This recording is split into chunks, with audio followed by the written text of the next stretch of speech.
Chithara police station പരിധിയിലെ കാരറ എന്ന സ്ഥലത്ത് ഒരു സുജിൻ എന്ന് പറയുന്ന 31 വയസ്സുള്ള ആള് പരിക്ക് പറ്റി മരണപ്പെട്ടതുമായിട്ട് ബന്ധപ്പെട്ട് 5 പേരെ നമ്മൾ പോലീസ് കസ്റ്റഡിയിൽ എടുത്തിട്ടുണ്ട്.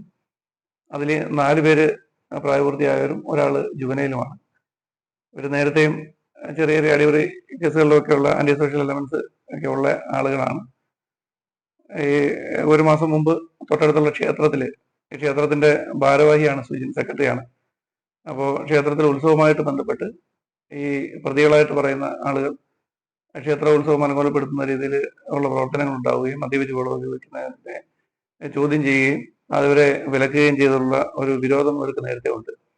അങ്ങനെ ഇന്നലെ ഒരു 10 മണിയോടുകൂടി ഈ സുജിനും അനന്തവും അവരുടെ കൂട്ടുകാരുമായിട്ട് ഇവരുടെ വീട്ടിലേക്ക് പോകുന്ന കരറയിലേക്ക് പോകുന്ന വഴിയരിയിൽ നിൽക്കുമ്പോൾ ഈ പ്രതികൾ 2 പേര് വരികയും ഇവരുമായിട്ട് സംസാരം ഉണ്ടാവുകയും അങ്ങനെ ചീത്തവിളിയൊക്കെ ഉണ്ടാക്കിയിട്ട് ഇവർ പോയിട്ട് ഇവരെ കൂടുതലുള്ള 3 പേരെയും കൂടെ കൂട്ടി ഈ കത്തിയുമായിട്ട് വന്ന് ഇവരെ ആക്രമിച്ചു എന്നാണ് പറയുന്നത്. സുജിൻ ഏകദേശം സംഭവ സ്ഥലത്ത് വെച്ച് തന്നെ മാരകമായി പരിക്കേറ്റു.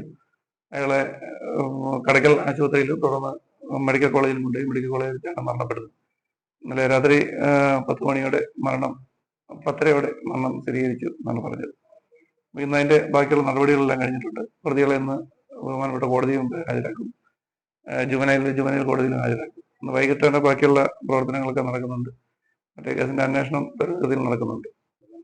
ഈ കേസിൽ മൊത്തം 5 പേരാണ് ഉണ്ടായിരുന്നത്. 5 പേരെയും ഇന്നലെ അറസ്റ്റ് ചെയ്തിട്ടുണ്ട്. അതിൽ നമ്മൾ മാത്രമല്ല, പോലീസ് മാത്രമല്ല, നാട്ടുകാരും ആ രാത്രി 10:30 ഈ സംഭവം 10 മണിയോടെയാണ് നടക്കുന്നത്.